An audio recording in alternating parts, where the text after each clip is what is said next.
esenciales, ¿no? Los derivados de Romanowski, y allí es donde encuentro los plastos o las células que son neoplásicas. Por ejemplo, en el caso del mieloma, los plasmocitos neoplásicos.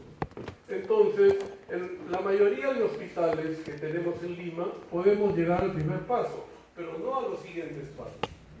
Para el Ministerio de Salud, el único que llega hasta el último paso es el INEM. Y ahora el Niño San Borja. Pero el Niño San Borja solo atiende población hasta los 15 años, lo cual es una limitante. Entonces, el primer estudio es el estudio morfológico. El segundo estudio es catalogar a la neoplasia hematológica. Y para eso, si la neoplasia hematológica es líquida, como sucede con las leucemias, debo recurrir a la citometría de flujo. La citometría de flujo es un examen que se hace en cualquier líquido, no solamente en la sangre. Lo puedo hacer en paracentesis, en líquido cefalorraquídeo, en artrocentesis, en cualquier líquido que nosotros tengamos en el cuerpo, ¿no? ¿Por qué? Porque ahí tengo que buscar los blastos y las células que están ocasionando la neoplasia. Entonces la citometría de flujo me va a dar el tipo de neoplasia y sobre todo el tipo de leucemia. Se utiliza para estudiar a las neoplasias hematológicas líquidas, que son básicamente las leucemias y el mieloma. En cambio, cuando la neoplasia hematológica es sólida, como sucede con los linfomas, debo recurrir a una biopsia. Y para estudiar la biopsia, debo recurrir a la inmunistoquímica. La inmunistoquímica me va a dar la misma información que la citometría de flujo, pero en un tejido. Todas las neoplasias hematológicas deben ser sometidas a estudio citogenético, entonces tengo que pedir un cariotipo, porque el 50% o más de ellas tienen alteraciones cromosómicas adquiridas. Algunas alteraciones cromosómicas producen o generan un mejor pronóstico, otras en cambio dan mal pronóstico. Y por último está el estudio de los oncogenes, que se hace a través de la reacción en cadena, la polimerasa o PCR, que me dice el origen de la enfermedad. Por favor, avanza y llega hasta una citometría de flujo y yo te digo que... Por ejemplo, esta es una citometría de flujo. Y es antigua porque es del año 2011. ¿Pero por qué la presento? Porque la persona que informa el resultado, que es un patólogo clínico que se ha especializado en citometría, es bastante ordenado, porque me ordena los componentes monoclonales o grupos de diferenciación, eso significa CD, por columnas. Entonces es más fácil de explicar y más fácil de entender. Pero primero me da un resumen. Me dice, el estudio diagnóstico de la población anormal es de 81.7, por lo tanto más del 20%. Consecuencia es una leucemia aguda, porque tiene más del 20% de blastos. Ya me está resumiendo que es una leucemia aguda. Ahora, con los marcadores, yo voy a saber si es mieloide o linfoide. El primer marcador que busco es la mieloperoxidasa. ¿Y qué dice? Por lo tanto, me está negando que la neoplasia sea mieloide. Me dice, no es mieloide. Me voy hacia la izquierda y busco el TDT. ¿Qué significa TDT? Significa desoxitransferasa terminal, que es un precursor linfoide y está positivo.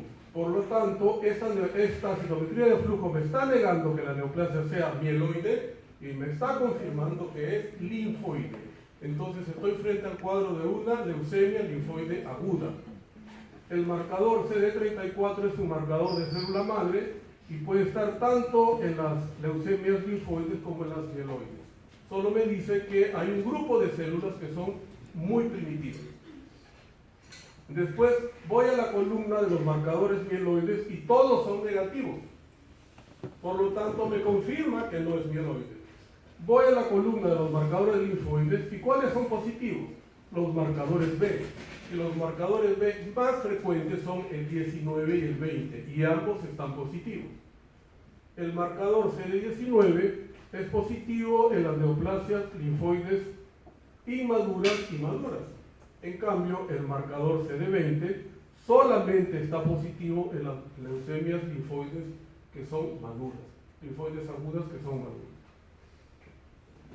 y allí las dos están positivas, ¿no? En cambio, estos marcadores que ya me indican que es un linfocito maduro son negativos. En una LLC, que es lo que vamos a ver después, esto debe estar positivo, porque son marcadores ya de superficie de membrana. Entonces, al final, él hace una síntesis y dice hallazgos compatibles con un cuadro de una leucemia o linfoma linfoblástico de células B precursoras, estadio común pura. ¿Cómo sabe que es estadio común pura? Porque es CD10 positivo. Y aquí está.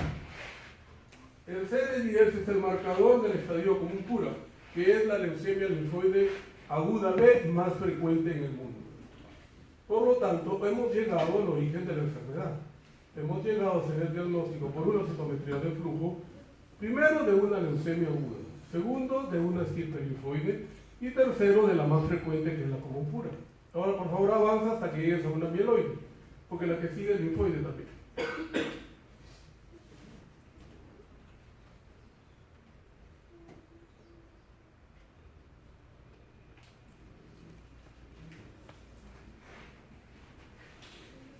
Otra paciente, la mayoría de pacientes que van a mi hospital, que tradicionalmente era un hospital de varones, son mujeres. El 60% de la población que atendemos en el 2 de mayo es femenina. Por eso es que hay más salas ahora de mujeres y también más consultorios para mujeres. O se atiende más en el consultorio a mujeres. Entonces, en este caso es una señora ya de 46 años que también tiene una neoplasia, porque dice población anormal 50.7, por lo tanto está cumpliendo con el criterio de agudeza. Es una leucemia aguda, más del 20% de blasto. Voy a la columna de los marcadores mieloides y el MPO, ¿cómo está? Negativo a positivo, lo debo tomar como positivo. ¿Qué significa negativo a positivo? Que algunos blastos son negativos, pero otros son positivos. Lo debo tomar como positivo. Y voy al TDT y ¿qué me dice? Me está negando que es linfoide. Por lo tanto, la neoplasia es mieloide. Sigo en la columna de los marcadores mieloides y tiene muchos que son positivos, ¿no? Como el CD13, el CD11B, el CD84. Voy a la columna de los marcadores linfoides y son negativos. Por lo tanto, esto es una neoplasia o la sangre medular de una neoplasia de leucemia mieloide aguda, como ha puesto ahí, probablemente M2, que es la leucemia mieloide aguda, una de las más frecuentes. Y cuando tiene la translocación 821, la que mejor pronóstico tiene. Siguiente. En cambio, podemos tener leucemia mixta. ¿Qué es una leucemia mixta? Es aquella enfermedad donde la médula ósea de la persona tiene más del 20% de blastos mieloides, más del 20% de blastos linfoides. Debemos tener los dos marcadores primitivos positivos. Y ahí están señalados porque ya no es ordenado. El MPO está positivo. Y el TDT, que está en la segunda columna al final, también está positivo. Me está diciendo que la leucemia es tanto linfoide como mieloide. Por lo tanto, es una leucemia de fenotipo mixto, que es de peor pronóstico que una que fuera solamente linfoide o una que fuera solamente mieloide. Bien, avanza por favor. Habíamos dicho que teníamos que estudiar también los cromosomas. Y aquí en este caso, a esta persona que tiene una neoplasia, le hemos encontrado la translocación 15-17, que es una alteración cromosómica. Y esa translocación cromosómica 15-17 se encuentra como característica o patoneumónica de la leucemia M3 o promielocítica. Esta translocación 15-17 se expresa a través de un oncogen, que lo estamos buscando, que es esta prueba. Y me dice que es positivo para el oncogen PML rara, que es el que origina a la leucemia promielocítica. Entonces, estoy demostrando que hay una alteración cromosómica y que esa alteración cromosómica se traduce a través de la expresión de un oncogen, que es el que origina la enfermedad. Por lo tanto, se ha cumplido con todos los pasos para establecer el tipo de leucemia y digamos, el pronóstico de la leucemia. Ahora sí te vas hasta leucemias crónicas. Yo he cumplido con enseñarle todos los pasos. casos de una neoplasia líquida. ¿Ah? No, avanza.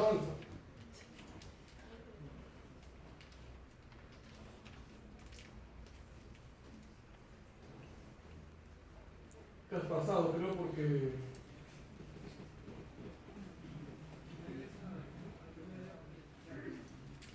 No, después de la leucemia mieloide aguda debería estar la leucemia linfoide.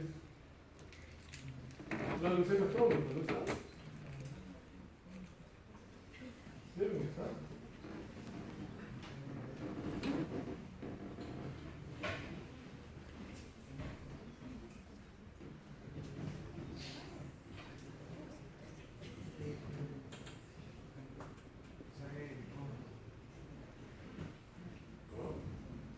Entonces, a ver. Qué raro.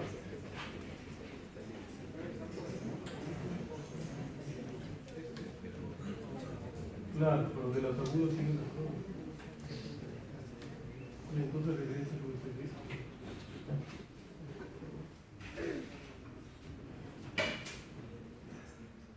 No, más atrás. Porque como estás con el corazón.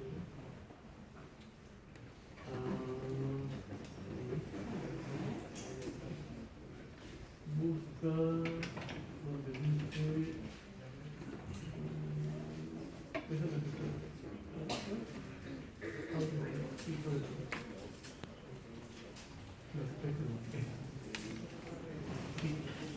Fíjate que ahí están antes de los linfomas,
sí, después.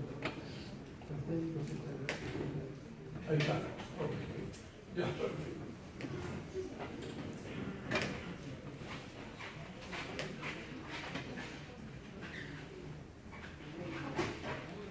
Bueno, así como las leucemias agudas están comandadas por blastos, las leucemias crónicas están comandadas por células maduras.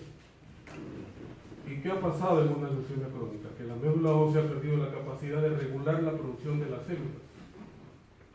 En el caso de la leucemia linfoides aguda, de los linfocitos. En el caso de la mieloide aguda, de la mieloide crónica, los granulocitos.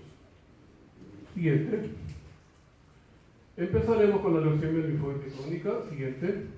Entonces, la leucemia linfoide crónica es una neoplasia que se origina en la médula ósea, porque hemos dicho que las leucemias son de origen medular, que se caracteriza porque la médula ósea está invadida en más del 40% por linfocitos pequeños, que son maduros, tanto en la sangre, en la médula y en los tejidos linfóticos. Como dice allí, es la leucemia más común del adulto mayor en el mundo occidental. Y el 98% son de estirpe B. Por lo tanto, ¿qué marcadores tendrían? 19 y 20, ¿no? Sobre todo el 20, porque es una célula madura. Y solamente el 2% son de estirpe T. Siguiente. Entonces, en relación a las alteraciones genéticas, el 50% de ellas va a presentar compromiso cromosómico. Y la trisomía del cromosoma 12 es la más frecuente, que es la que le confiere mal pronóstico. Puede haber también alteración del cromosoma 14, El cromosoma 14 es un cromosoma que está muy ligado a las neoplasias linfoides maduras, sobre todo a los linfomas, sobre todo no Hodgkin. Por ejemplo, podemos encontrar translocaciones. ¿Qué es la translocación? Intercambio de material genético entre dos cromosomas, el 11 y el 14 y el 18, el 14 y 19. Como en la leucemia linfoide crónica el linfocito es maduro, voy a encontrar definitivamente CD20 positivo, que es un marcador de madurez. Y también la inmunoglobulina de superficie, que me dice que es un linfocito maduro. Siguiente. ¿Qué otras anormalidades me puede ocasionar una leucemia linfoide crónica? Me puede ocasionar anormalidades inmunológicas. Por ejemplo, una leucemia linfoide crónica me puede dar un test de CUS directo positivo. Por lo tanto, puedo sospechar en una anemia hemolítica autoinmune. Pero solamente el 20% de estas leucemias da test de CUS directo positivo. Y de ellas, la mitad hace el cuadro clínico de una anemia hemolítica inmunológica. Me puede dar también anticuerpos contra las plaquetas y me ocasionará un PTI. Me puede dar anticuerpos contra los glóbulos rojos a nivel de la médula ósea y me puede ocasionar una plasia eritroide pura. O contra los neutrófilos me dará una neutropenia autoinmunitaria. Lo más frecuente es la hipogamaglobulinemia, que se da en el 75% de casos y que es la causa de que la persona fallezca, porque no tiene inmunoglobulinas que la defiendan. En cambio, cuando la célula linfoide madura ocasionará pues una alteración de la inmunidad de tipo celular. Siguiente. Entonces, el cuadro clínico, esta enfermedad se presenta usualmente en los adultos mayores de 50 años. El 25% de ellos se presenta como asintomáticos. Usualmente, ¿cómo hacemos el diagnóstico de una LLC? Porque el paciente por alguna razón se somete a un hemograma. Él no tiene ninguna sintomatología. Y en el hemograma encontramos leucocitosis y linfocitosis. ¿Cuándo decimos que una persona tiene linfocitosis? Cuando tiene más de 5.000 linfocitos por milímetro cúbico. Si tiene más de 5.000 linfocitos por milímetro cúbico, estamos frente a un cuadro de linfocitosis. En relación al sexo, es más frecuente en los varones. Siguiente. Al diagnóstico, el paciente puede mencionar fatiga, malestar general y cuando el cuadro va progresando, la presencia de adenopatías de naturaleza tumoral. El ganglio tumoral tiene tres características. Primero, que es de consistencia incremental. Segundo, que no es doloroso. Y tercero, que está adherido a los planos profundos. A diferencia del ganglio reactivo ante un cuadro inflamatorio, que es blando, doloroso y móvil, usualmente, ¿no? Puede tener también esplenomegalia, porque sabemos que el vaso es un órgano linfoide B. Siguiente. Cuando la enfermedad va progresando, el paciente refiere pérdida de peso e infecciones recurrentes, porque no tiene inmunoglobulina. Cuando el paciente ya presenta anemia o presenta trombocitopenia y como consecuencia de ella hemorragia, podríamos decir que el paciente está a finales de la enfermedad. Entonces, el hallazgo de anemia o de trombocitopenia en un paciente con LLC me dice que estamos en las etapas más avanzadas del cuadro de LLC. Siguiente. En el hemograma, entonces, se encontraría leucocitosis, más de 10.000 leucocitos por milímetro cúbico, y linfocitosis, como está escrito allí, más de 5.000 linfocitos por milímetro cúbico. ¿Qué cosas son las células fantasmas? Todas las células neoplásicas son frágiles, y cuando yo extiendo una lámina se rompe. A esa célula que está rota se le conoce con el nombre de célula rota o célula fantasma. Pero en el caso de la leucemia linfoide crónica, se les da un nombre propio, y ese nombre propio es célula de Gumprecht, G-U-M-P-R-E-C-T, Gumprecht, que solamente aplica este nombre para la LLC. Pero en una leucemia aguda también puede encontrar células rotas, y se denominan solamente células rotas. En la serie roja, cuando se presenta anemia, la anemia es básicamente por invasión de los linfocitos. O sea, es una anemia por menor cantidad de rojos. Pero ya hemos dicho que el 20% puede tener un test de Kuhn directo positivo. Y no todos van a ser anemia hemolítica autoinmune. El 50% de ellos, aproximadamente, hace el cuadro característico de anemia hemolítica inmune. ¿Cómo es el cuadro de anemia hemolítica inmune? ¿Qué voy a encontrar? La sigla PIE, ¿no? Palidez, ictericia, esplenomegalia y además un directo positivo. ¿Ah? El directo es el que me interesa, el indirecto no. Porque el directo se pega a la membrana del glóbulo rojo e induce la destrucción. En cambio, el directo solamente está en el suelo y circula, pero no ocasiona daño, mientras no se pegue al glóbulo rojo. Obviamente también tendrá test de Kuhn indirecto positivo, pero el que me interesa es demostrar que sea el directo, porque el directo es el que rompe al eritrocito. Siguiente. A nivel de las plaquetas son las últimas células en tomarse, entonces cuando aparece trombocitopenia también usualmente es por invasión de los linfocitos que han colmado la médula ósea y no les deja espacio. Pero también un 20% van a expresar PTI o púrpura trombocitopénica inmune secundaria a un cuadro neoplásico. Porque el PTI más frecuente es el idiopático, ¿verdad? Que es el verdadero PTI, el que no tiene causa, que es el 80% de todas las púrpuras trombocitopénicas inmunes. Acá sería una púrpura trombocitopénica inmune secundaria a una leucemia linfoide crónica. Entonces, la trombocitopenia se presenta sobre todo por invasión medular, pero también puede ser de naturaleza autoinmune y encontraré anticuerpos contra las plaquetas, como si fuera un PTI.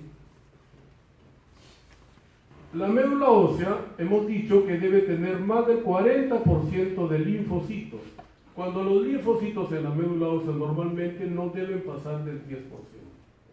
Si a nosotros nos hacen un aspirado de médula ósea, lo máximo que debemos tener de linfocitos es 10%. Si tenemos más del 40%, estamos fregados. Ahora, ¿cómo infiltran esos linfocitos? El patrón puede ser intersticial, puede ser nodular, y cuando es difuso, es decir, ha tomado toda la médula ósea, significa que estamos frente a un cuadro de una enfermedad final o terminal. Siguiente. Los ganglios, que también son elementos linfoides, pueden estar comprometidos. Entonces podremos tener un cuadro linfoproliferativo, que se caracteriza básicamente por adenopatías. ¿Cómo hemos dicho que son las adenopatías neoplásicas? No duelen, adheridas a planos profundos y de consistencia incrementada. A diferencia de la adenopatía inflamatoria, que es dolorosa, es blanda y es dura. Si le realizamos un proteinograma electroforético, el 5% pueden presentar un pico monoclonal, como si se tratase de un mieloma múltiple, pero no lo es. Y cuando hacemos el inmunofenotipo, que es la citometría de flujo, debemos demostrar la presencia de CD20, que es un marcador de madurez, y de la inmunoglobulina de superficie, porque hemos dicho que el 98% de las LLC son B. Por eso está también ahí colocada la inmunoglobulina de superficie. Siguiente. Y esta es una citometría de flujo de un paciente que llegó al 2 de mayo en el año 2007, cuando todavía no existía el CIS, pero ya existía la citometría y en el INE. Entonces se le propuso a la esposa, que era una señora bastante aguerrida, porque el esposo, como en la mayoría de matrimonios de clase media baja, ¿no? En donde la mujer manda porque es la que trabaja, el hombre es ocioso usualmente, ¿no? En ese tipo de relaciones. Entonces, él hacía lo que su esposa decía. Yo le hablé con la esposa y digo, hay un nuevo examen que se llama citometría de flujo, lo hacen en neoplásica y en esa época costaba 2.500 soles. Yo le digo, señora, usted puede pagar. Sí, doctor, no se preocupe, nosotros buscamos el dinero. Consiguieron y le hicimos el estudio. ¿Por qué le propuse el estudio? Porque vino con 480.000 leucocitos, que es una barbaridad. Que a nosotros nos parecía una LLC, pero teníamos que estar seguros. Entonces, cuando estudian y nos dan El resumen dice, fenotipo diagnóstico de la población mayoritaria, casi 80%. Pero acá nos aclaran, proliferación clonal, que significa las neoplasias hematológicas son clonales, se originan de una sola estirpe celular, con fenotipo aberrante, estirpe linfoide B periférica madura. Al decirme madura me está diciendo que no es una leucemia aguda, sino es una leucemia crónica. ¿Qué marcador debo buscar? CD20. El C19 hemos dicho que es un marcador inmaduro o maduro.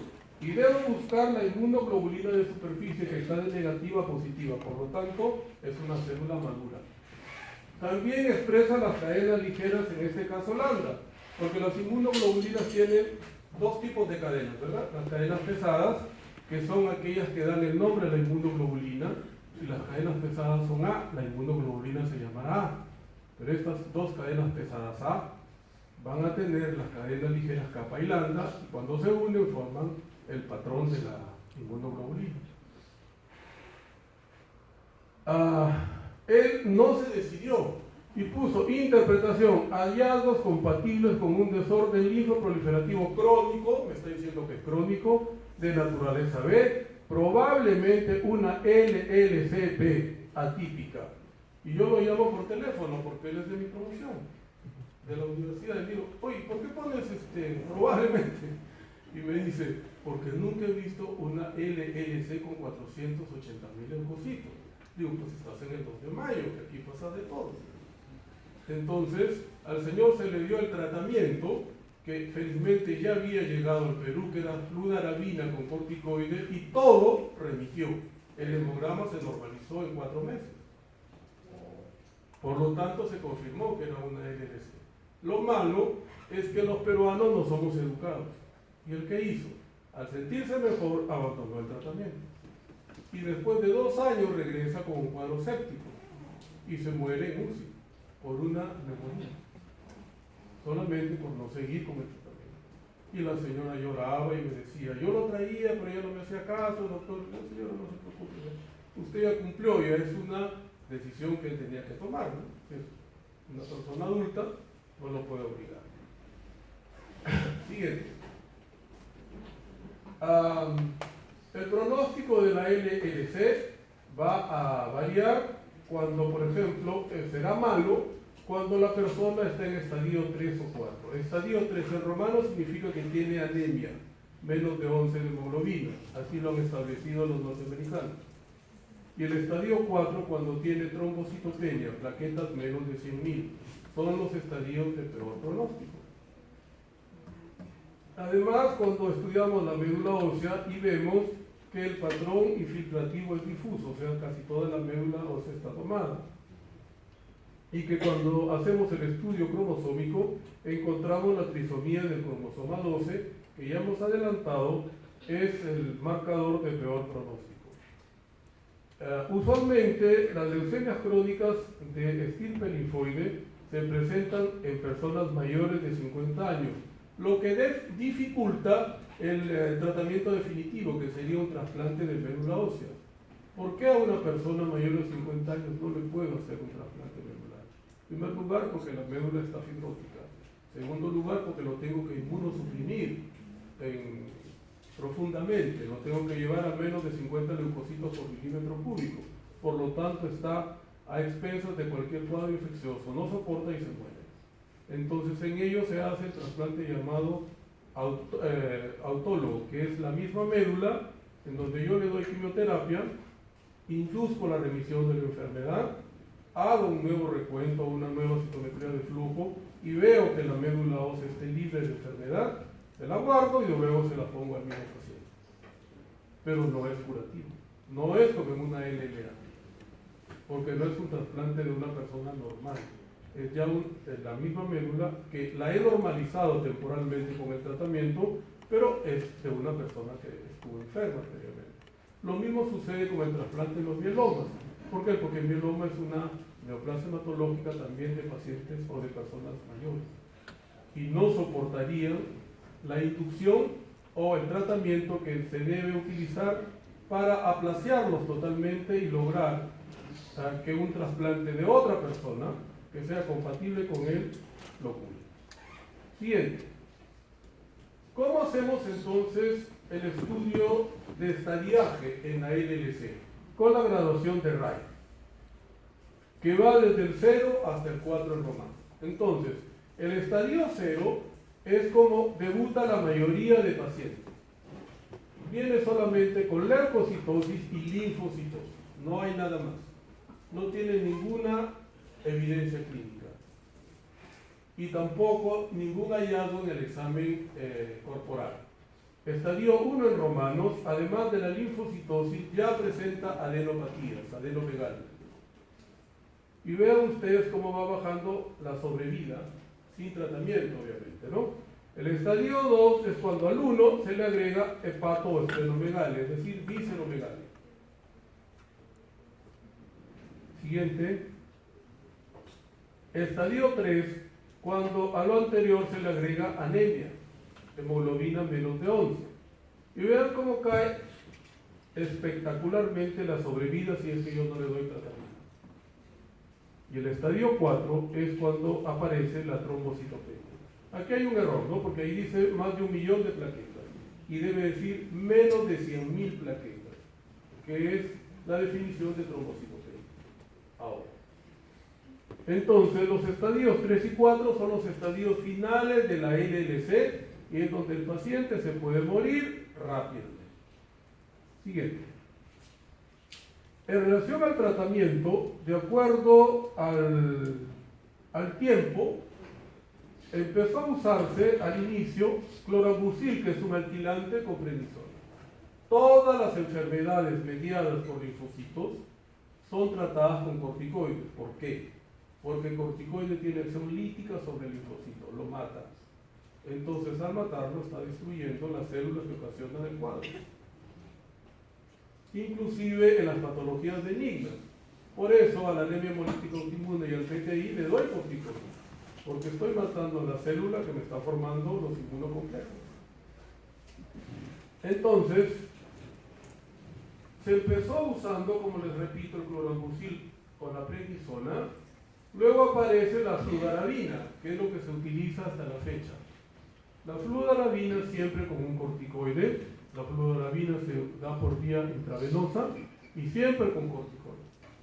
O, si el cuadro está muy avanzado, puedo utilizar los esquemas de poliquimioterapia que se dan en los linfomas no Hodgkin. ¿Qué significa CBP? Ciclofosfamida, vincristina, prednisona. ¿Y qué significa el CHOP? Que no es lo que toman ustedes los fines de semana. Es ciclofosfamida, doxorubicina, Oncovin, que es el nombre comercial de la vincristina, y la prednisona, que la puedo cambiar por dexamethasona. Este es el esquema clásico para el tratamiento de los linfomas no Hodgkin. El CHOP. Siguiente. Cuando el paciente presenta una masa tumoral que puede comprometer su vida, por ejemplo, una tumoración que comprime la vena cava superior y le puede ocasionar ceguera, le puedo dar radioterapia. Le puedo mezclar quimio y radioterapia, como en una leucemia aguda. Y el trasplante de médula ósea, como está allí, en menores de 60 años. Pero usualmente es un autotrasplante, que no es bueno.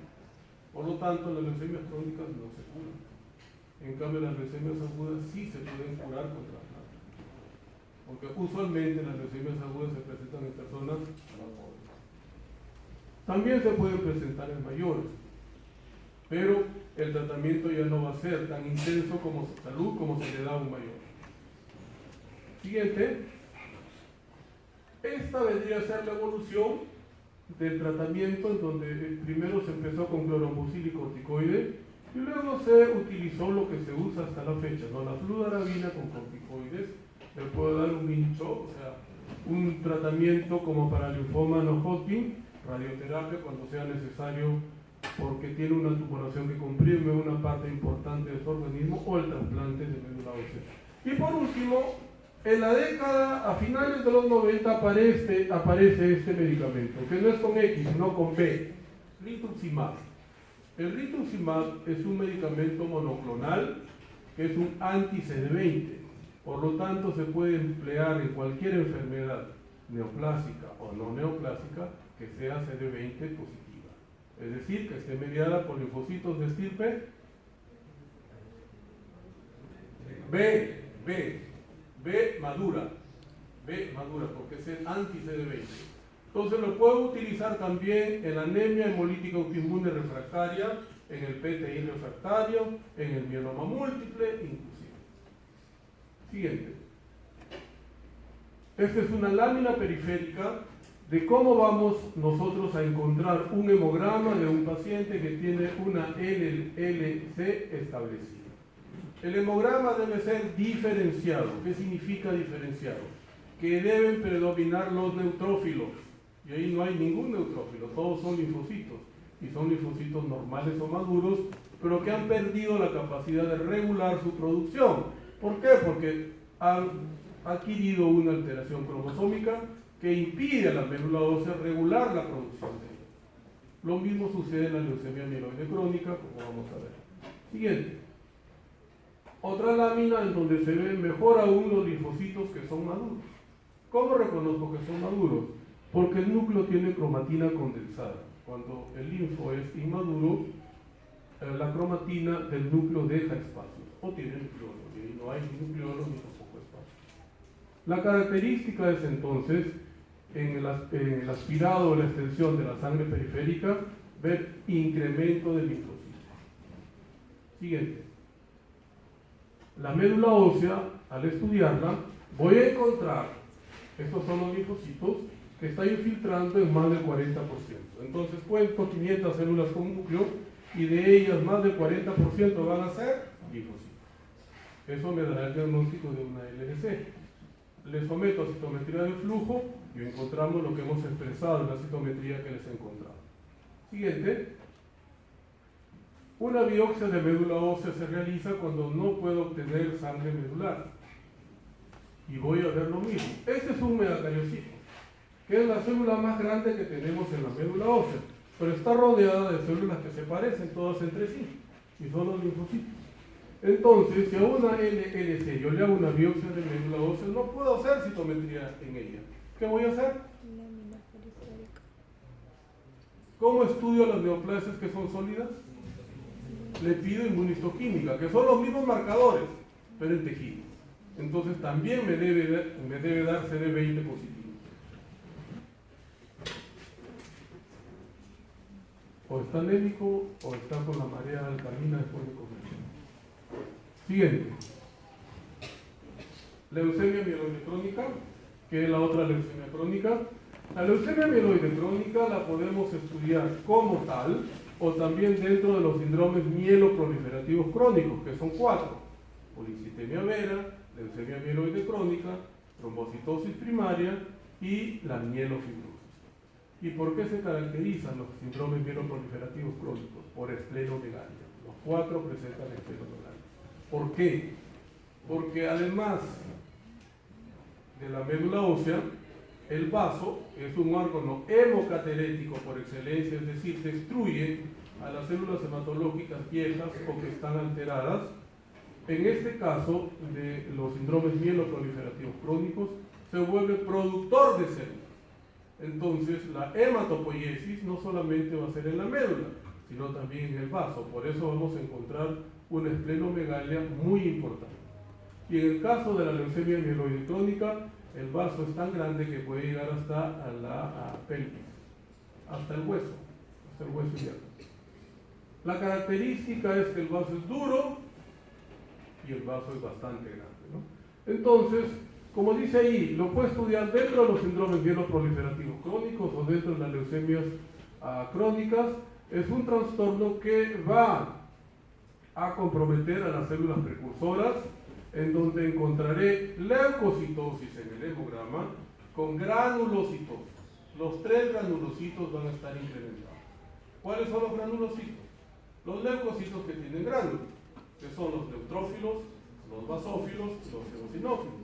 Por lo tanto, ¿qué voy a encontrar en el hemograma? Leucocitosis con neutrofilia, basofilia y eosinofilia. Encontraré anemia porque se va a comprimir la serie roja y contradictoriamente al momento del diagnóstico trombocitosis. Plaquetas por encima de 450. El marcador clínico es el hallazgo del esplenomegalia, que puede llegar hasta la fosa ilíaca. Siguiente. La etiología se dice que se da más frecuentemente en las personas que están expuestas a radiación ionizante por un periodo bastante largo, ¿no? Entre 2 a 4 años. Pero ¿qué estamos viendo ahora nosotros en el Hospital 2 de Mayo? Esto hasta hace más o menos unos 10 años también era una neoplasia de personas muy adultas, mayores de 50 a 60 años. Ahora estamos viendo leucemia mieloide crónica en jóvenes, 20, 22 años, 25 años. ¿De dónde vienen? De las zonas altamente contaminadas por la minería. Vienen de la Sierra Central o de la selva. Como el 2 de mayo ha sido declarado como centro de referencia nacional justamente para la Sierra Central, me refiero al trapecio andino, Ayacucho, Apurímac, Huancavelica y también Junín, y la selva, de ahí vienen los pacientes. Por ejemplo, yo tengo una paciente que es de Moyobamba que debutó a los 18 años con una LMC, que felizmente está yendo bien. Siguiente. Entonces, la fisiopatología se debe pues a una alteración de la célula pluripotencial, o sea, ya no es un blasto, es una célula madura, que en el 90 a 95% de casos presentará una alteración cromosómica que es el cromosoma Filadelfia. ¿Qué es el cromosoma Filadelfia? Es el intercambio de material genético entre dos cromosomas, el 9 y el 22. Se fusionan estos dos materiales genéticos y forman un oncogen que se llama BCR, y aquí hay un error porque no es G sino B, ABL. Entonces el oncogen BCR-ABL es el origen de la leucemia mieloide crónica. ¿Por qué? Porque este oncogen BCR-ABL va a hacer que la médula ósea sobreexprese la producción de los granulocitos. Entonces la médula ósea pierde la capacidad de regular la producción de los granulocitos.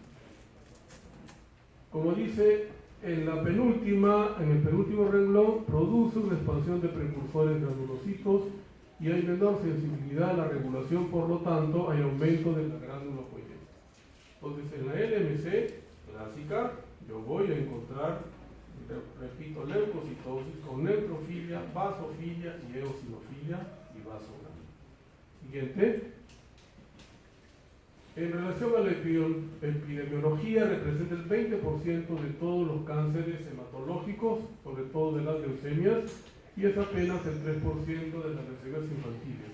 Pero cuando se presenta en los niños es altamente maligna. ¿Por qué? Porque es cromosoma Filadelfia negativo.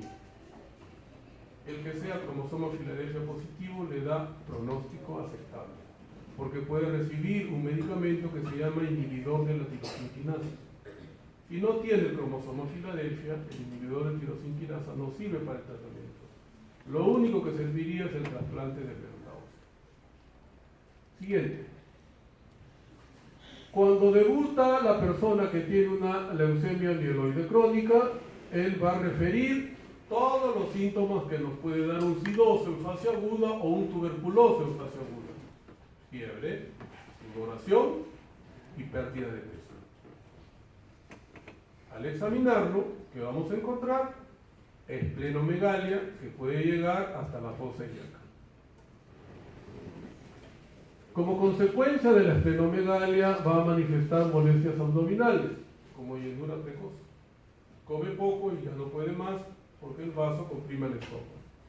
Y como consecuencia de ello y por el hipermetabolismo en que se encuentra, habrá pérdida de peso y sudoración excesiva. Siguiente. Al examinarlo encontraremos palidez, esplenomegalia. Hemos dicho que el vaso se convierte en un productor de células hematológicas, en este caso, y dolor external por infiltración del periósteo. Siguiente. En el hemograma voy a encontrar leucocitosis con granulocitosis. La sangre periférica me va a mostrar lo mismo que está sucediendo en la médula ósea.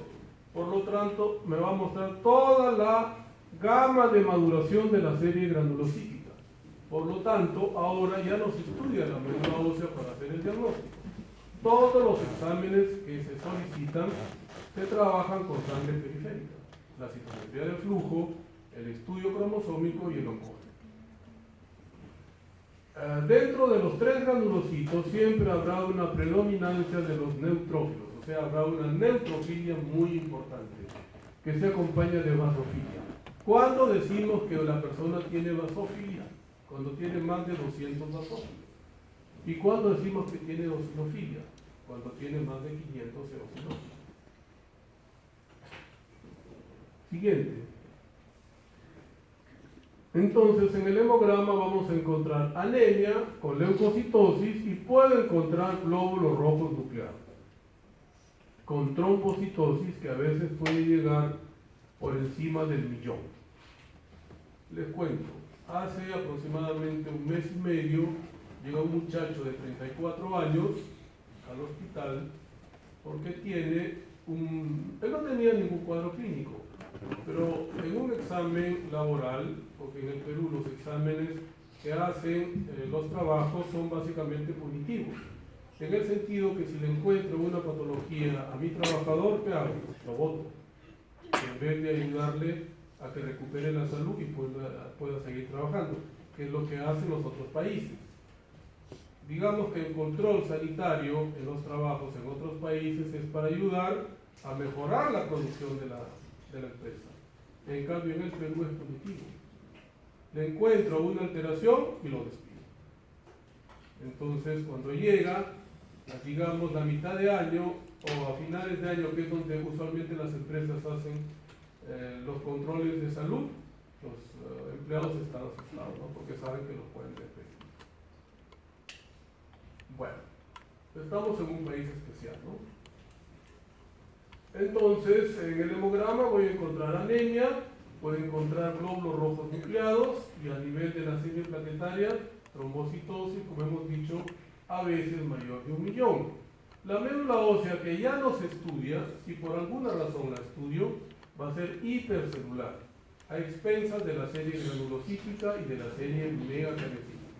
Otro dato interesante es que todos los mieloproliferativos crónicos que hemos mencionado, 4, van a tener cierto grado de fibrosis medular. Siguiente. Desde el punto de vista bioquímico, puedo encontrar disminución de la fosfatasa alcalina leucocitaria, aumento del ácido úrico. ¿Por qué? Por la destrucción de células. En todas las neoplasias hematológicas puedo encontrar hiperuricemia, por la destrucción de las células. Y al estudiar a la vitamina B12 la voy a encontrar incrementada. Entonces, cuando ustedes sospechen de un síndrome mieloproliferativo crónico, tienen que dosarle la B12. Si la B12 está alta, como dice allí, a veces más de 2.000, va a favor de un cuadro mieloproliferativo crónico. Obviamente, primero le preguntan si no se está aplicando B12, porque a veces las personas, sobre todo mayores, sin indicación médica, se aplican vitamina B12. Y todos tendrán incremento de la deshidrogenasa láctica. La deshidrogenasa láctica es una enzima que me dice o que me indica dos cosas. Primero, hiperproducción celular y segundo, gran destrucción celular.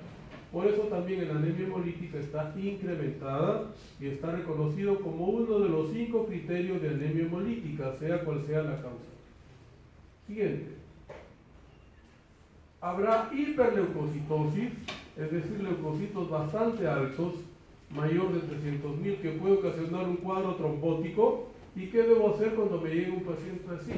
Someterlo a una máquina y quitarle leucocitos, y eso se llama leucoferesis. Le quito leucocitos para impedir el cuadro trombótico. Lo mismo cuando me llegan con plaquetas mayor de 1.000.000. Lo someto a plaquetoferesis o tromboferesis para quitarle plaquetas. ¿Qué signos me van a llevar a la decisión de someterlo a una máquina para que le quite leucocitos o plaquetas? cuando el paciente presenta disnea, taquipnia, o puede venir con erección patológica del pene, que es el priapismo, cuando hay alteraciones de la visión, por ejemplo, visión borrosa o diplopía, o papiledema al examen del fondo del ojo. Siguiente. Habíamos dicho que todas las neoplasias hematológicas deben tener un estudio cromosómico. Y en este caso, si nosotros miramos hasta aquí, el cariotipo es normal, ¿verdad? Pues es 46XX, que corresponde a una mujer.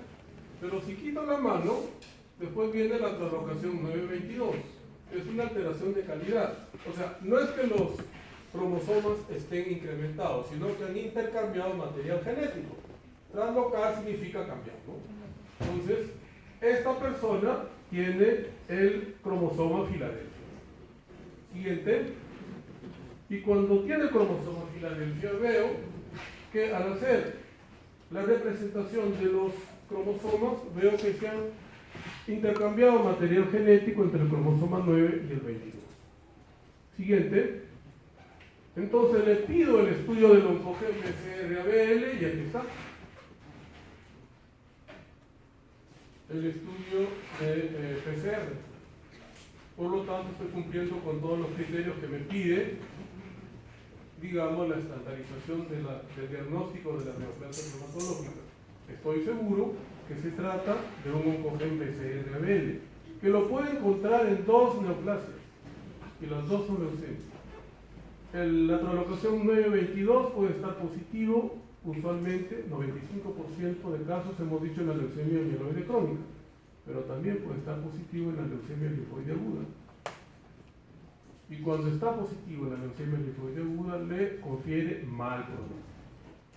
Entonces, una LLA con cromosoma Filadelfia positivo tiene un mal pronóstico. ¿Qué significa? Que le tengo que dar más tiempo de quimioterapia. Y seguramente cuando les han hablado de LLA, les han dicho que el tratamiento con quimioterapia es entre 2 años a 3 años. 3 años cuando la persona es de alto riesgo. 2 años cuando la persona tiene un riesgo estándar. Siguiente. Puedo someterlo a leucoferesis cuando tiene patología ligada a un incremento importante de los leucocitos, pero la droga o el medicamento que voy a utilizar para bajar rápidamente los leucocitos es la hidroxiurea.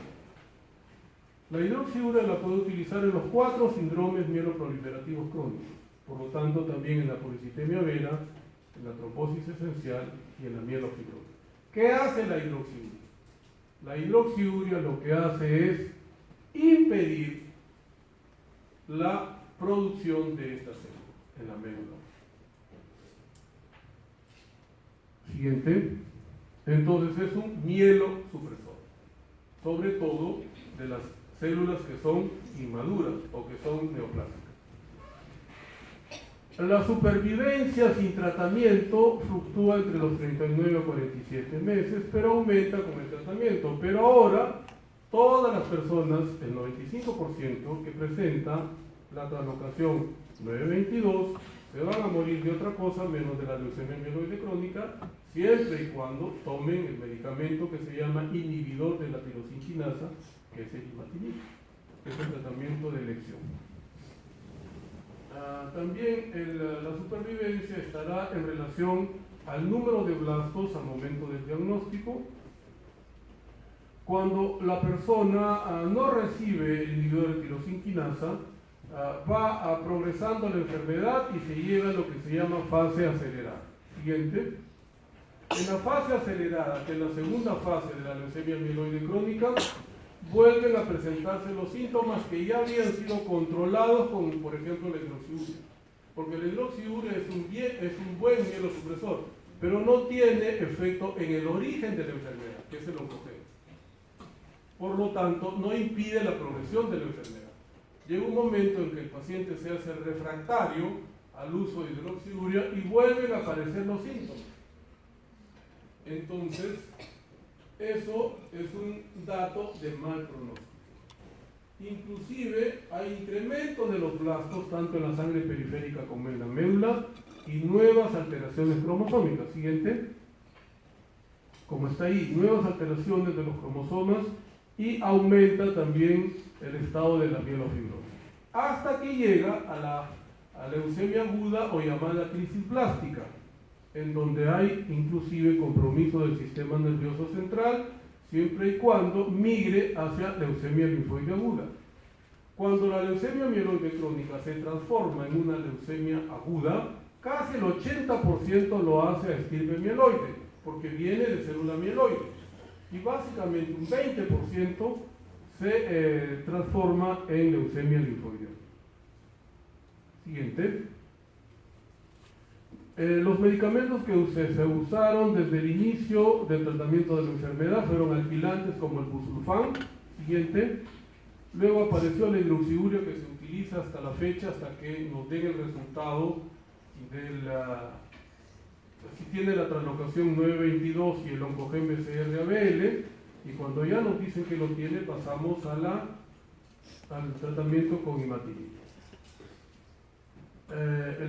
Hemos dicho que el problema de la hidroxiurea es que no tiene una aplicación directa sobre el origen de la enfermedad, porque no desdobla el oncogen, no lo desaparece. Siguiente. Luego apareció el alfa interferón, que tiene el mismo principio de la hidroxiurea, solamente controlar la fase crónica, pero no impide que la enfermedad progrese. Entonces, en esa época se tenía que recurrir al trasplante de médula ósea, hasta que más o menos por los 90 aparece el inhibidor de tirosinquinasa. Siguiente. Entonces, en los 90 aparece este producto que se llama inhibidor de la tirosinquinasa, que es el mesilato dimatinib, que tiene un efecto sobre el oncogen. ¿Y qué hace? Lo desdobla, por lo tanto lo desaparece. Al desaparecer, lo que hace el organismo, vuelve a controlar la granulopoiesis y todo se normaliza.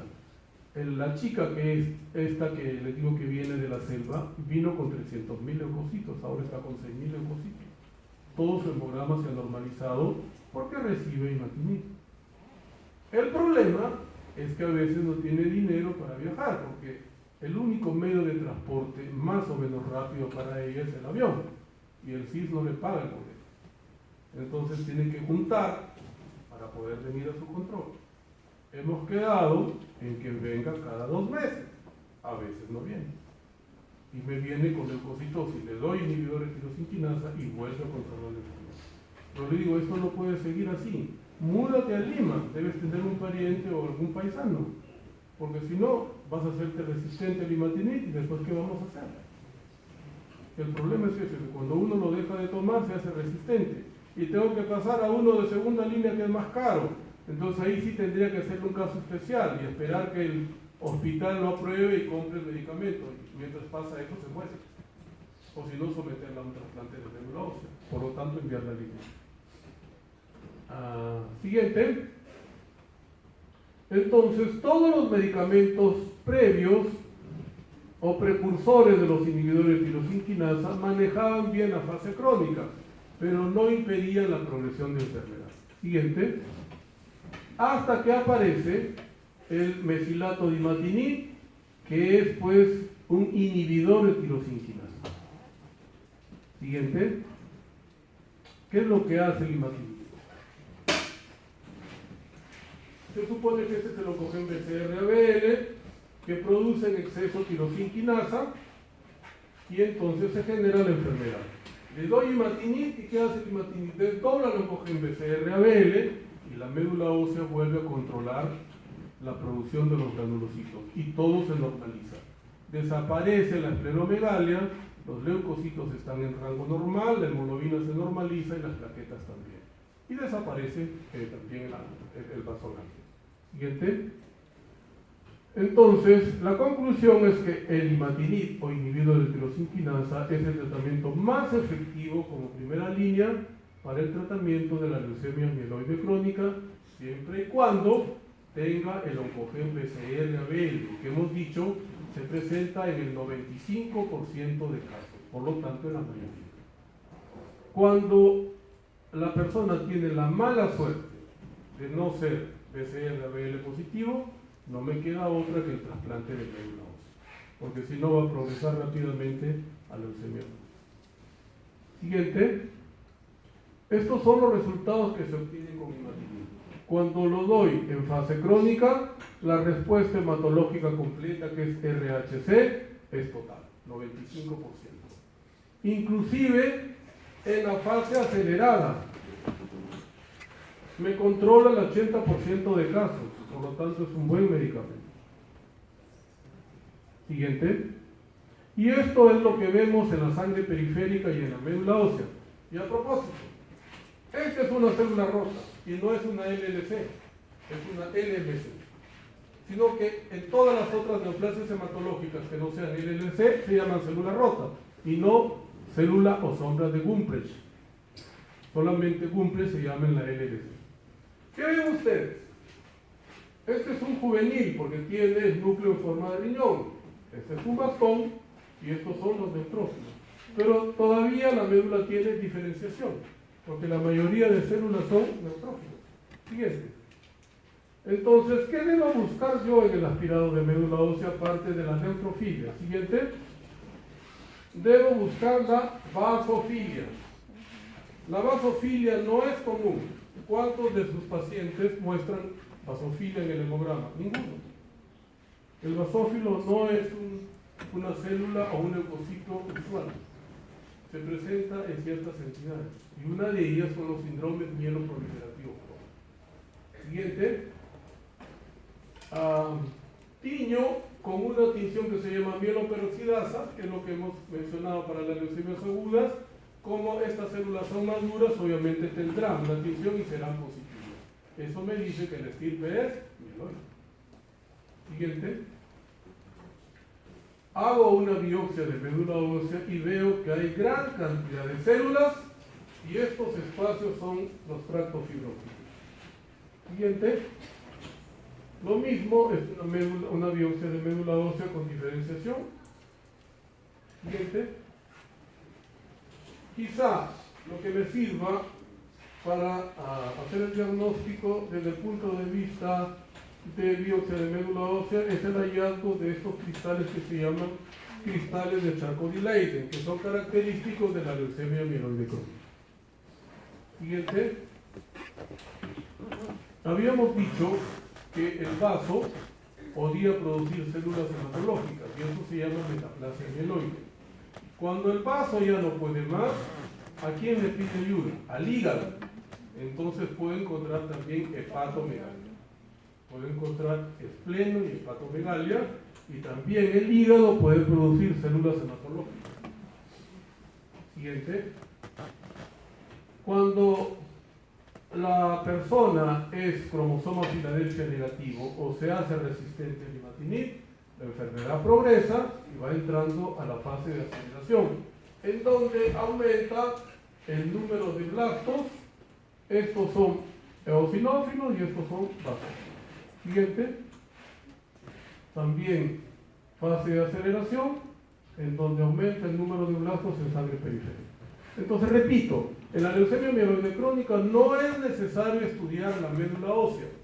Todas las pruebas, la citometría de flujo, el estudio cromosómico y el estudio de los oncogenes se obtiene de sangre periférica, porque en la sangre periférica vemos lo que está sucediendo en la médula ósea, que puede ser una pregunta de examen.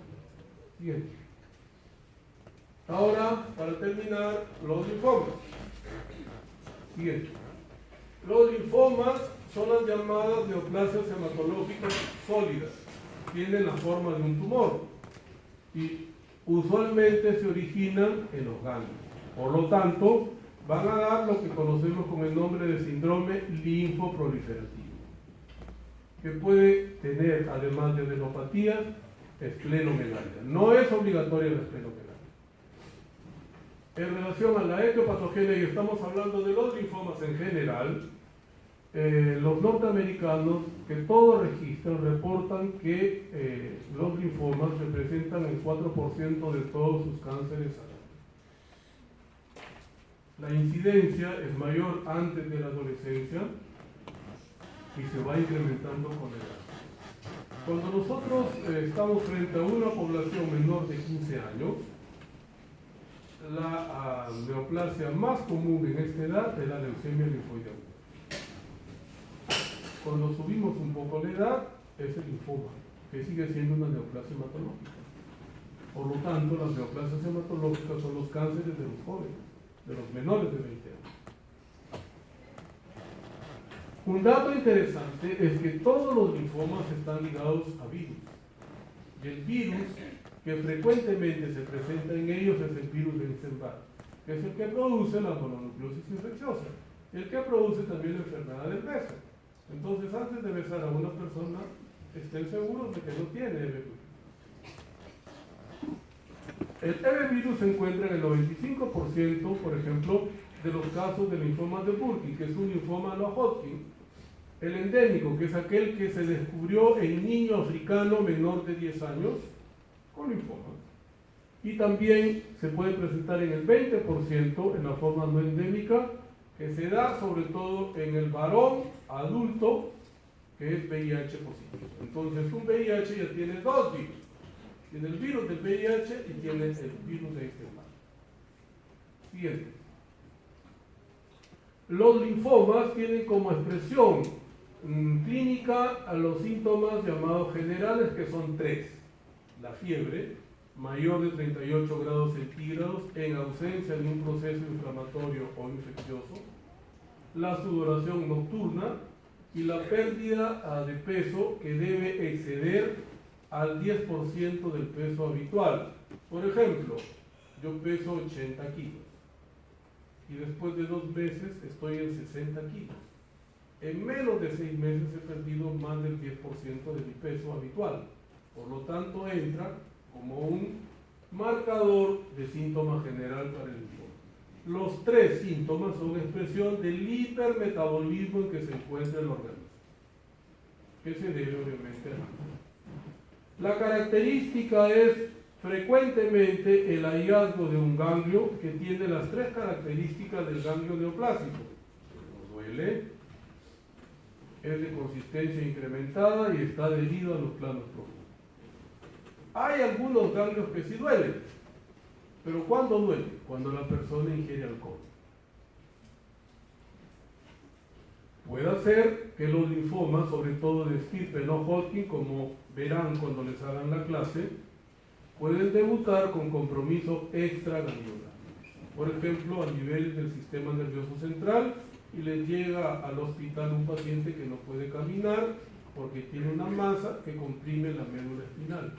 O un paciente que les llega con un cuadro convulsivo, le toman una tomografía cerebral y ven una masa que comprime el cerebro. Siguiente. El pronóstico de todos los linfomas se torna desfavorable cuando presenta uno de los tres síntomas generales que hemos mencionado: fiebre, pérdida de peso y sudoración nocturna.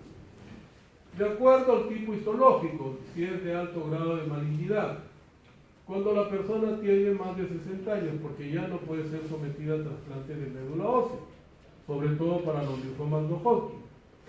Cuando la enfermedad debuta con compromiso extraganglionar, cuando la tumoración motivo del diagnóstico es mayor de 10 centímetros y cuando la deshidrogenasa láctica, que me mide cómo se está reproduciendo el tumor, es elevada.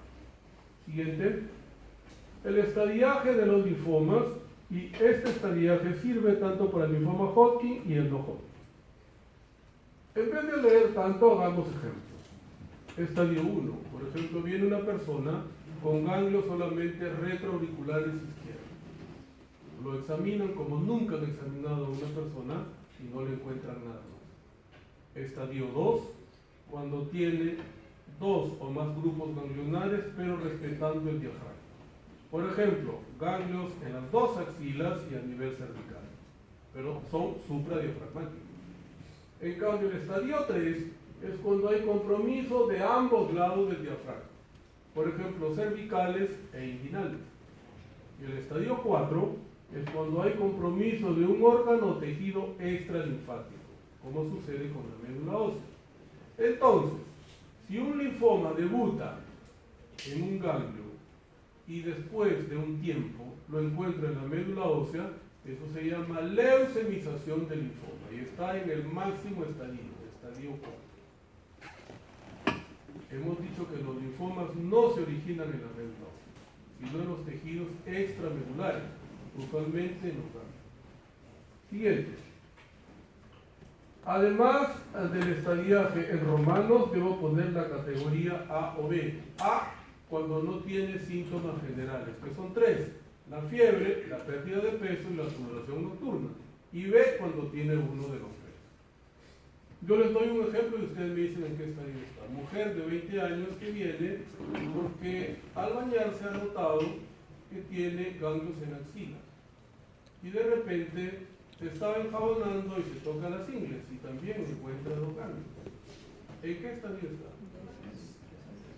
Y le pregunto si tiene síntomas generales y me dice, sí, ahora que recuerdo, yo antes pesaba 70 kilos y ahora estoy pesando 60 kilos. ¿Es A o B? Es B, sería un 3B, que es lo que viene en el examen. Por eso es bueno venir a clase. Me han dicho que eran 2 anónimos y no veo ni uno.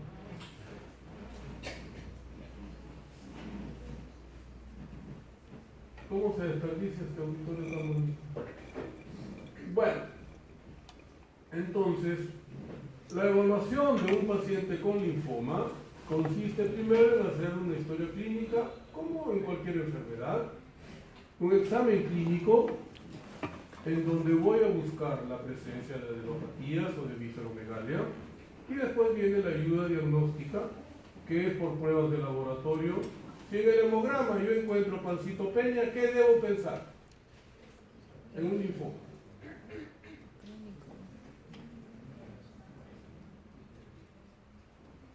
¿Qué debo pensar? Si me debuta un linfoma con pancito peña. ¿Ah? Exactamente, que está en estadio 4 porque ha tomado la médula ósea. Porque el linfoma no debe tomar la médula ósea.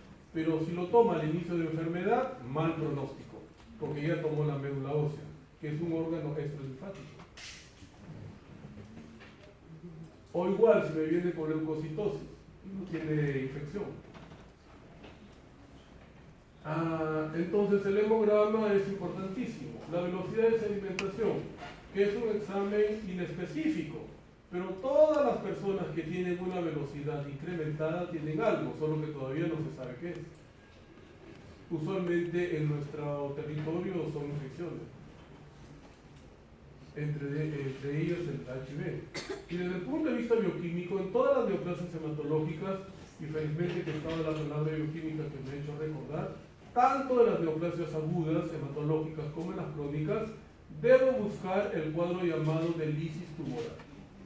El cuadro de lisis tumoral es una emergencia médica, porque mata a la persona por insuficiencia renal aguda. ¿Y cómo reconozco que una persona tiene un cuadro de lisis tumoral? Por 4 hallazgos de laboratorio.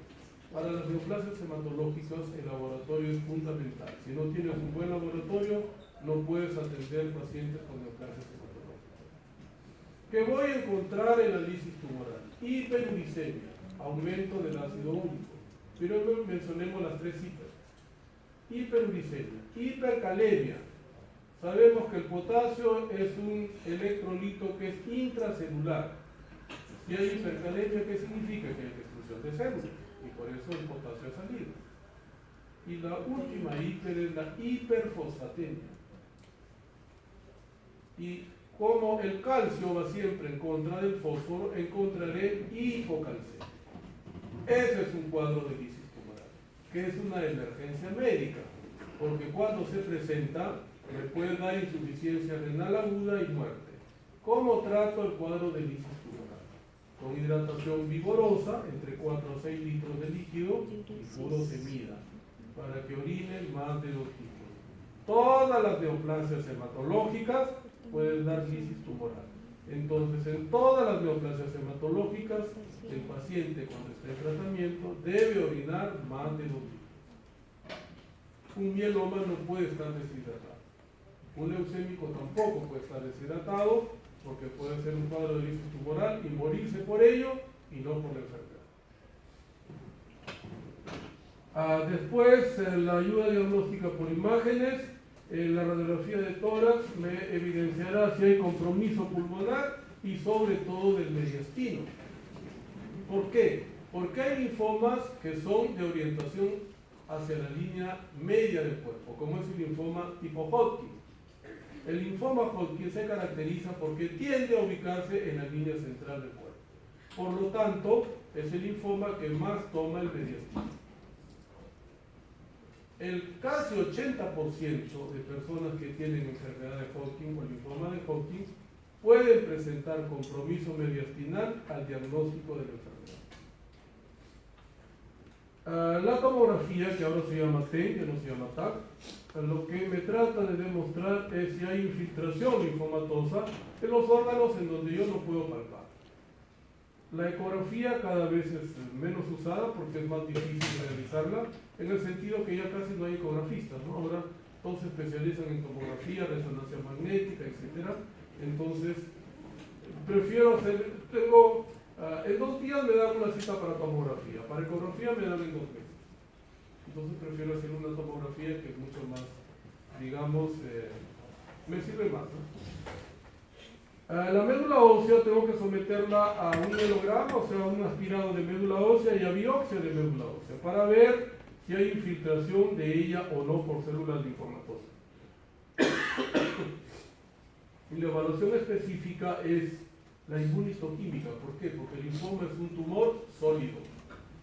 Entonces, lo mismo que hago en la citometría de flujo, lo hago, pero en cortes de tejido. Voy a utilizar los mismos marcadores. ¿Por qué le tomo una gamografía ósea? Porque los linfomas dan lesiones osteoblásticas en los huesos.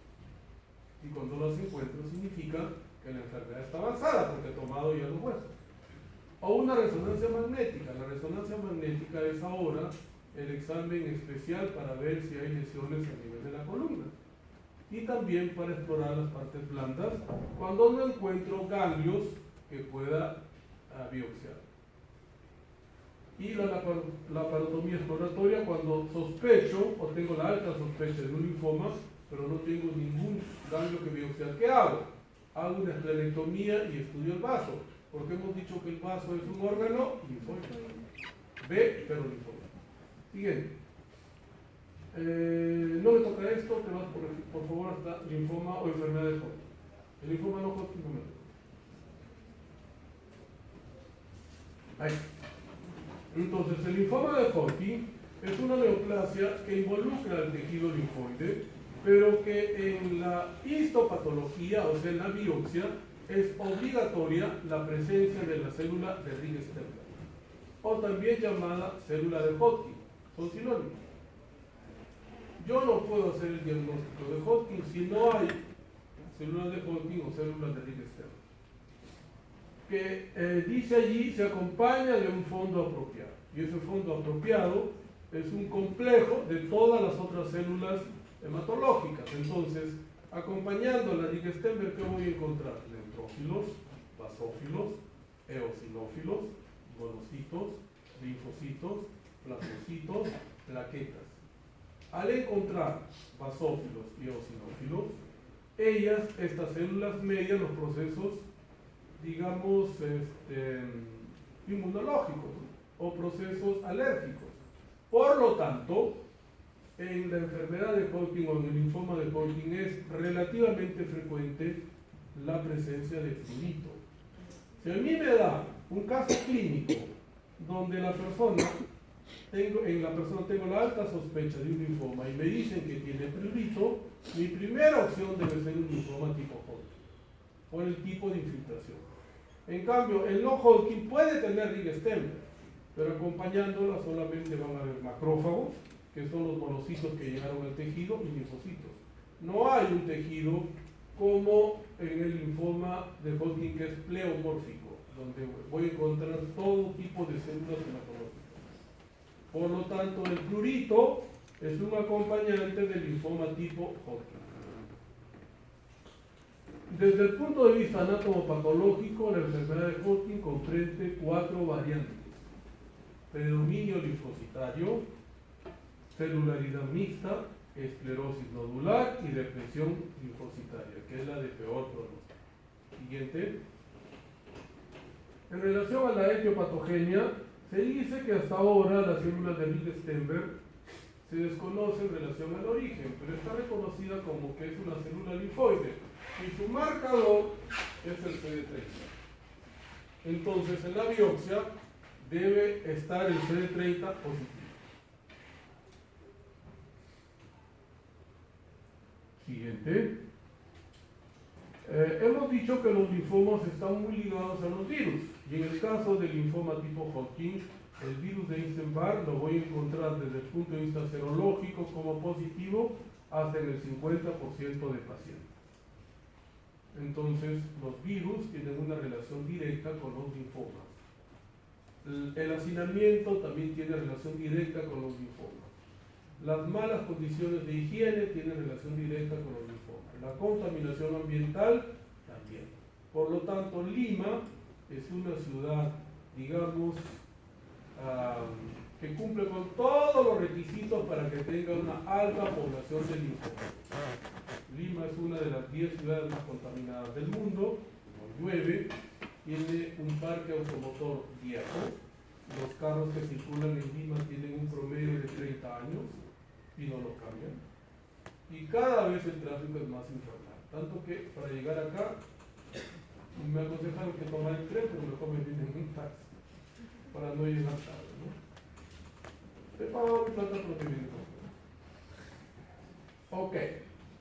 Entonces, hay también una disfunción inmunológica y los pacientes van a tener pues depresión de su inmunidad. Siguiente. En relación a la epidemiología, los norteamericanos dicen que ellos tienen una frecuencia de enfermedad de Hodgkin de aproximadamente 7.900 nuevos casos al año, nuevos. Y en quienes describen los linfomas, en los que ellos llaman poblaciones deprimidas, que son dos: los afroamericanos, para no llamarlos negros, y los latinos. ¿Por qué? Porque cuando llega un paciente que es un migrante a Estados Unidos, ¿dónde va? A gente donde vive de su comunidad, ¿no es cierto? De su país o sus parientes. Y alquilan un cuarto, así como los venezolanos están ahora acá, ¿no? Que alquilan un cuarto o una casa y viven cuchumillos. Entonces, en la misma cama, según turno, dormirán pues 2 o 3 personas, de acuerdo a cómo trabajen. ¿Y eso qué significa? Hacinamiento y contaminación.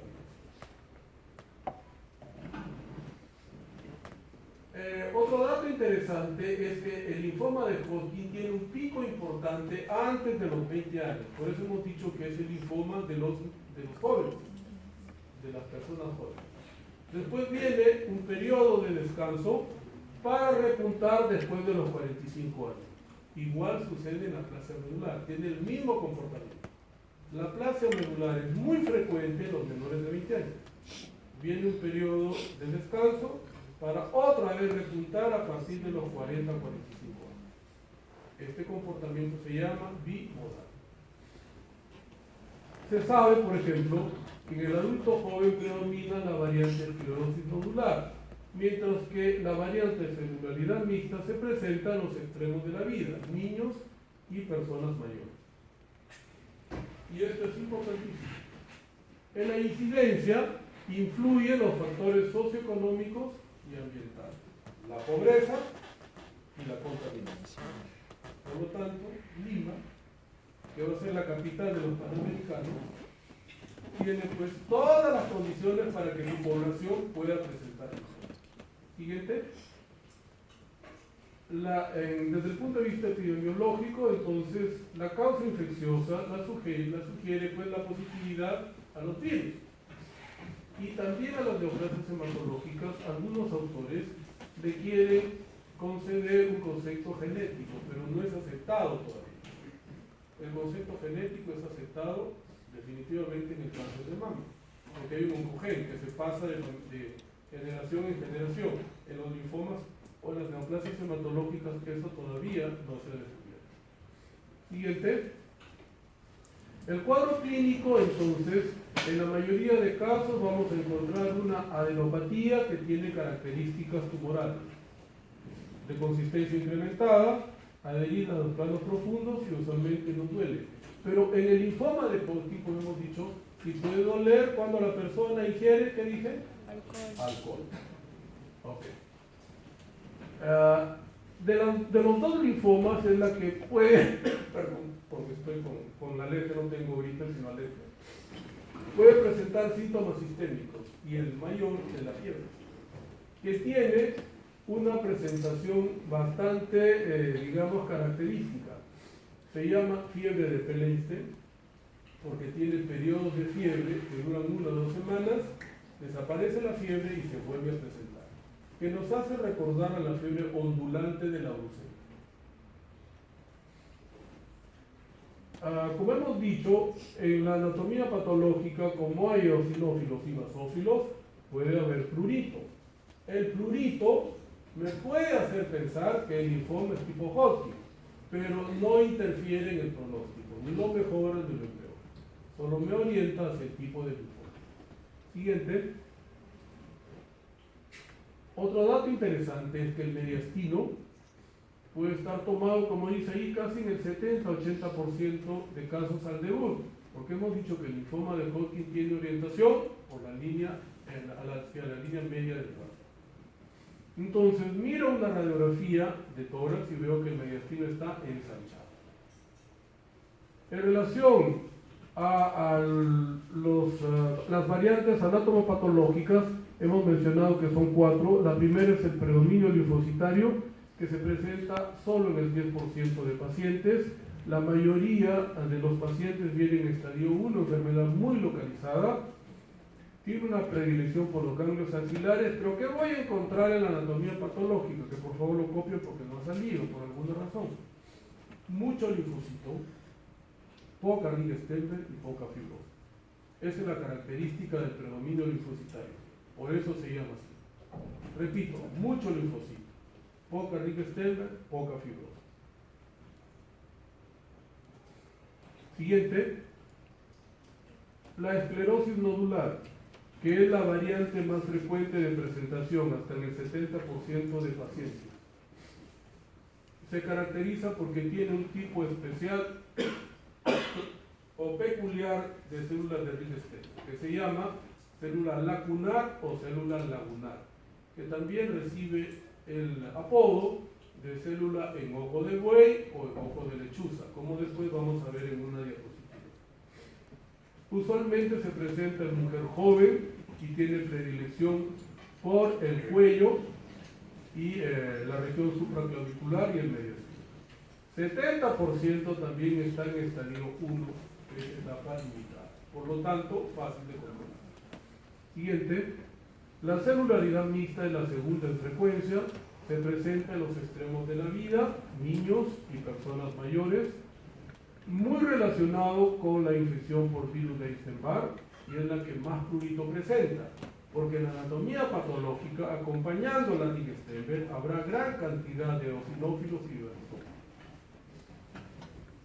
Y por último, la depresión linfocitaria, que es la menos frecuente, se presenta también en los extremos de la vida, con predominio del adulto mayor, debuta con síntomas sistémicos, y en la anatomía patológica encuentro todo lo contrario a la primera. Por lo tanto, poco linfocito, mucha Ringelsteiner y mucha fibrosis. Todo lo contrario al predominio linfocitario. Siguiente.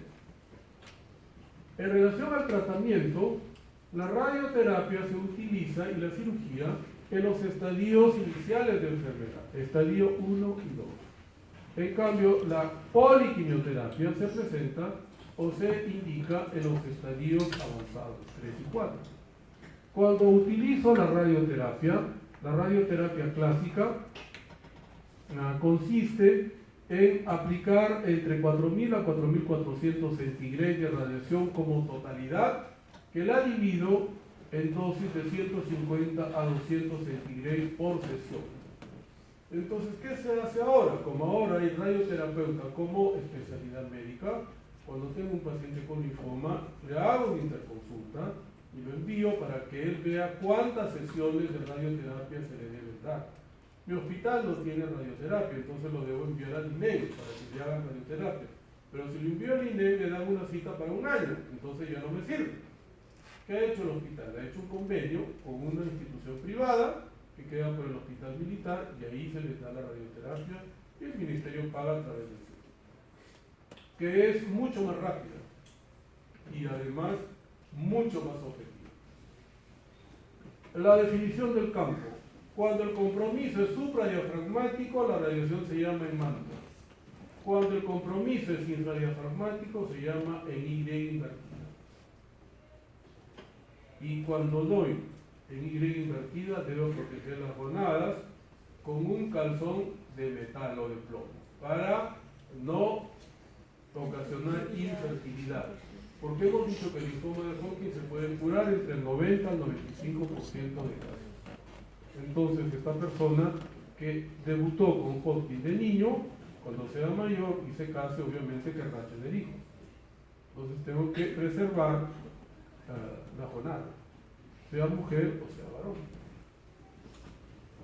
Puede haber una radiación linfoide total, que es la suma de manto con Y. Por ejemplo, cuando hay compromiso de la piel. Siguiente. Los esquemas de poliquimioterapia para la enfermedad de Hodgkin eran dos, el MOB y el ABBD. Ahora el MOB ya no se usa. ¿Por qué? Porque tenía o tiene un componente leucemogénico, que es la primera P, o la procarbacina. Por eso ya se dejó de usar el MOB. Porque el paciente se curaba del linfoma, pero después de 10 años hacía una leucemia mieloide aguda por el uso de procarbacina. Por eso ahora se utiliza solo el ABBD, que es el tratamiento de elección para la poliquimioterapia en caso de que la persona tenga un linfoma tipo Hodgkin. Siguiente. ¿Puedo mezclar radiación y quimioterapia? Sí. Cuando estoy en estadio 3 o 4 le tengo que dar poliquimioterapia. Pero si además tiene una masa compresiva que compromete la vida, le agrego la radioterapia. Siguiente. Cuando hay compromiso mediastínico, la indicación es radioterapia, pero mientras consigo la cita para radioterapia, ¿qué puedo hacer? ¿Cómo bajo esa tumoración que está en el mediastino? Con pulso de corticoide. Metilprednisolona, 1 gramo si es un adulto, o medio gramo si es un niño, durante 5 días, y eso va a disminuir la tumoración. ¿Cómo sucede en todos los linfomas? Disminuye la tumoración. Siguiente. En la enfermedad avanzada, como ya no me interesa si va a tener o no hijos, porque lo más probable es que no llegue, puedo usar el MOD alternando con ABBD. Entonces se llama MOD ABBD, porque ahí lo que me interesa es que viva. Siguiente. En la enfermedad recurrente, o sea, en las recaídas, tengo que ir al trasplante de médula ósea. El trasplante de médula ósea ideal sería el trasplante llamado halogénico, que es de una persona compatible con él, pero que sea diferente a él. En el mundo ahora hay un trasplante que se llama haploide, que es un trasplante de médula ósea haploide. Es aquel trasplante en donde las personas, el receptor y el donante solo tienen 50% de compatibilidad. Y se está utilizando con bastante éxito. En el Perú se ha empezado a utilizar, pero todavía se tiene mucha enfermedad ¿cómo se llama esto? No de rechazo contra el huésped, sino enfermedad, bueno, ya me saldrá un poquito más adelante, pero en el Perú todavía no hay buena experiencia con el trasplante haploide, ya lo está haciendo el Rebagliati, pero tienen infecciones que duran mucho tiempo, 1 mes, 2 meses, y tienen a los pacientes hospitalizados durante ese tiempo. Siguiente, ¿qué es lo que me han contado, no? Yo no trabajo en el Rebagliati. ¿Cuáles eran las complicaciones cuando se utilizaba el MOB después de que la persona se había curado del linfoma? Los llamados cánceres secundarios o segundos primarios. El 10% de casos después de 10 años podría presentar una leucemia mieloide aguda o una mielodisplasia, sobre todo si había recibido MOB. Y después, pasa a la siguiente por favor. de un periodo más largo, como 15 años, cánceres en otros aparatos, ¿no? O llamados órganos como pulmón, estómago, huesos y el músculo. Siguiente. Los esquemas para el no Hodgkin, que lo van a ver creo que mañana, no sé cuándo les toca la clase, el CHOP, ¿no? Que es ciclofosfamida, aleamicina, que en el Perú no tenemos, y lo reemplazamos con doxorubicina, vincristina, nombre comercial Oncovin, de ahí viene la O, y la P de previsto, que la puedo cambiar con dexametasona. Siguiente. Si quiero ampliar la eficacia del CHOP en un no Hodgkin, le puedo agregar bleomicina o rituximab. Siguiente. Y ahora vienen los esquemas de quimioterapia para el MOD. El MOD solamente para recordarlo, ¿no? Mostaza nitrogenada con el nombre de meclobetamina, vincristina, la O de Oncovin, procarbazina y prednisona. Ya no se usa. Siguiente. Ahora solo usamos el ABBD, adriamicina, que no tenemos, y la reemplazamos con doxorubicina, bleomicina, vinplastina y dacarbazina. El problema de la BBD es que todas las drogas son intravenosas, por lo tanto, el paciente tendría que estar hospitalizado el día que se le tiene que aplicar, que son el día 1 y 15 de cada mes, 2 veces al mes. Por lo tanto, lo ideal sería que sea un hospital de día, donde recibe la quimioterapia en la mañana y se va en la tarde. Pero, ¿qué hospitales de Lima tienen hospital de día? Solamente los dos seguros. El Rebagliati y el Almenar. No sé si el Sabogal lo tiene, pero los del MINSA creo que ninguno. Al siguiente, ahora sí, en la anatomía patológica, en donde yo veo un cambio. Esta sería la célula de Rickenstenberg clásica, y se ve mucho linfocito y poca fibrosis, por lo tanto es la primera variante o predominio linfocitario. Siguiente. No tapo, ¿no? Porque como está dormido no ve. Celularidad mixta. Y con la boca abierta se le va a meter una mosca. Rickenstenberg clásica. Rickenstenberg clásica. Acompañada de eosinófilos. Por lo tanto, prurito. Pásale la voz, que se murió. Avísala que está vivo.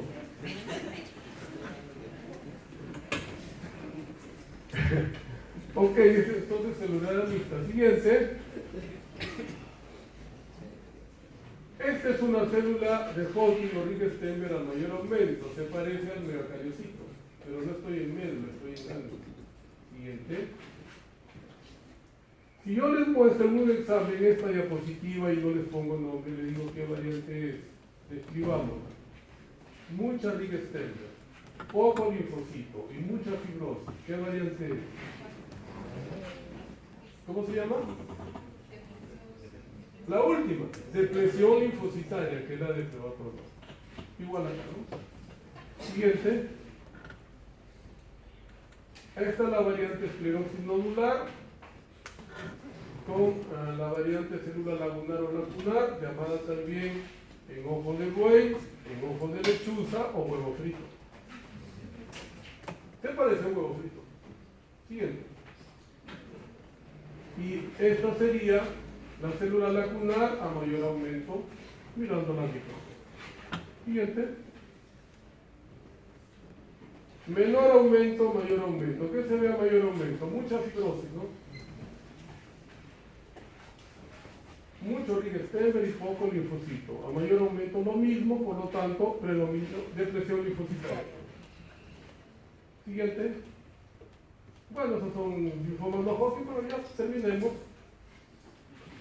Cuando el linfoma no Hodgkin tiene esta célula, que es un linfocito maduro, se llama un linfoma de linfocitos pequeños, que es el más benigno, le deja a la persona vivir 10 años, 15 años. Y después toma la peglodosis. Cuando el linfocito empieza a hacerse atípico porque es más grande o tiene hendidura, se convierte en un linfoma no Hodgkin de malignidad intermedia.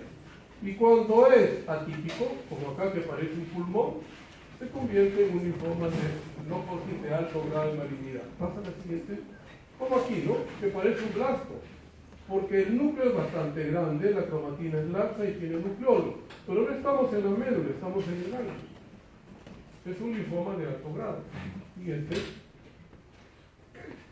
Este es un linfoma de grado bajo, porque son linfocitos más duros, pero ¿cuál es, digamos, el kit del asunto? Ver que se está dividiendo, y esto se llama célula en espejo o en inglés mirror cell, que será los linfomas. Siguiente. Una biopsia. Siguiente.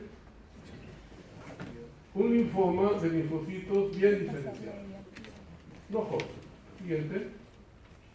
En cambio aquí, el núcleo tiene espacios, por lo tanto la cromatina es laxa y tiene nucleolo. Será un linfoma no Hodgkin de alto grado de malignidad.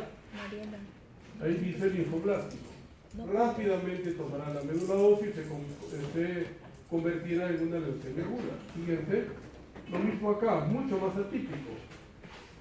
Núcleo muy grande con espacios, cromatina muy laxa con nucleolo. Por lo tanto, un linfoma de alto grado de malignidad no Hodgkin.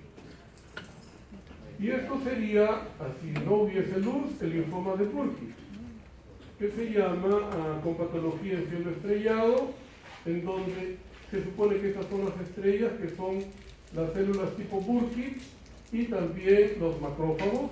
Siguiente. Esto es una célula tipo Burkitt, que también se llama L3,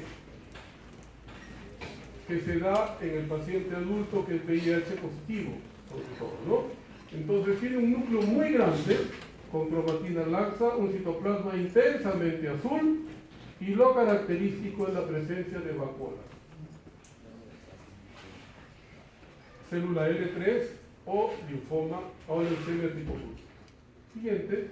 Cuando este linfoma toma la médula ósea y las células salen a las sangre periférica, se ha convertido en una leucemia L3, que es la leucemia del adulto, leucemia linfoide aguda del adulto VIH positivo.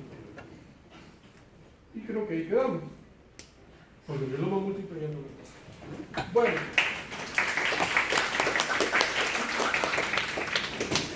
Los aplausos después de que me hagan las preguntas.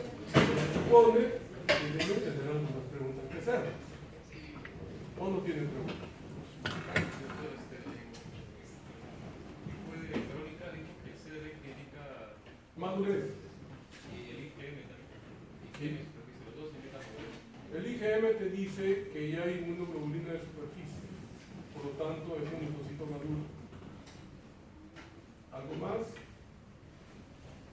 Los gallinazos que se sientan al final, esperando la presa, el que se murió y resucitó, Lázaro, no preguntas. Es el delegado. Hoy es el delegado. No hay más preguntas. Entonces puedo ir. Ya, pues gracias por su